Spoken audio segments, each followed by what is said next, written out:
Mister.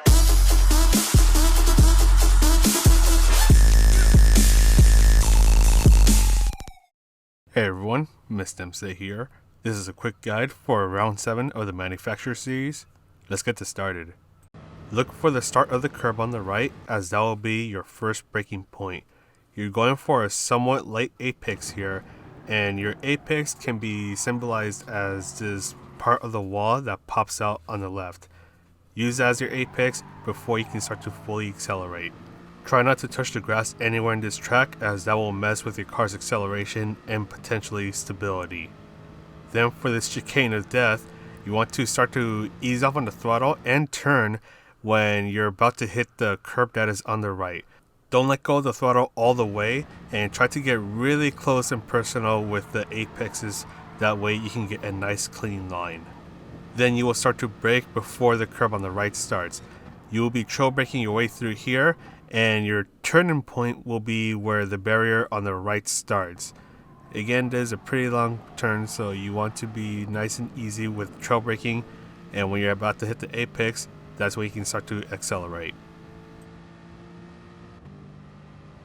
When you reach the 50-meter sign on the left, you will start to ease off on the throttle and start to turn. You'll be doing the same thing right here. You slow down a little bit more, bring yourself to the left, slow down a little bit more one more time before you can start to fully accelerate. Look for the start of the curb on the right, as you will start to brake right when it starts. Brake in a straight line, then try to go deep into the curb to hit the apex and then start to get on the throttle as soon as you can.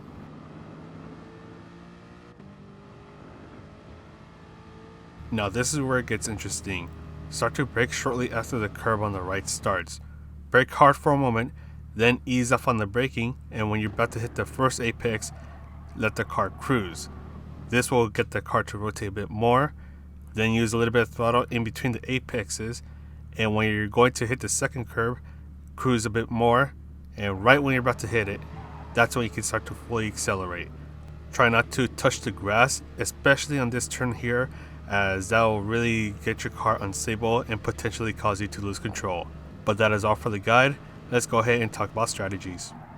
Before I talk about strategies, I just want to quickly note that for the practice race shown here, I was using the brake balance at +4. For this race, racing soft, mediums, and hard tires are available to use in this race. Racing hard tires are required to be used at least once in this race, and racing medium tires, they're basically useless. So the only tires you'll be using are racing soft and racing hards. The only question is when you'll be pitting, and that's going to depend on the car you are using. For example, Hako up ahead is using the Toyota 86, and his tire wear rate is a lot better than mine is, and I'm in the Aston Martin. As you see here, my Aston Martin, it kind of just likes to chew on its tires, especially the front tires, as there's a lot of hard braking zones in this track. And because of that, I'm going to need to pit sooner than he will. As for the actual pit strategy, I start on racing soft, go to the pit stop at the end of lap 6 for another set of racing soft, then pit one more time at the end of lap 12 for a set of racing hard tires, and that will be fulfilling my requirement for the racing hard tires. Again, it's going to vary depending on the car you're using and your driving style. So if you have the time to do a couple practice races, go ahead and do some. That way you can have an idea of what the tire wear on your car is looking like. As for the fuel, it's also going to depend on the car you're using.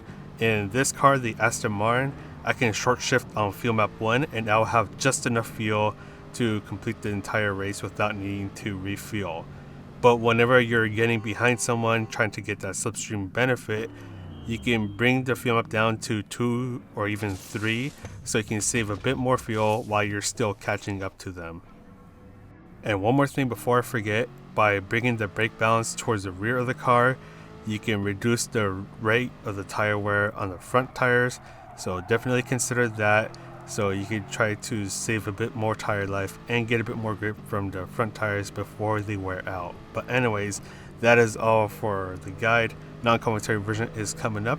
This is Mr. MCA, wishing you a good race, and I'll see you in the next video.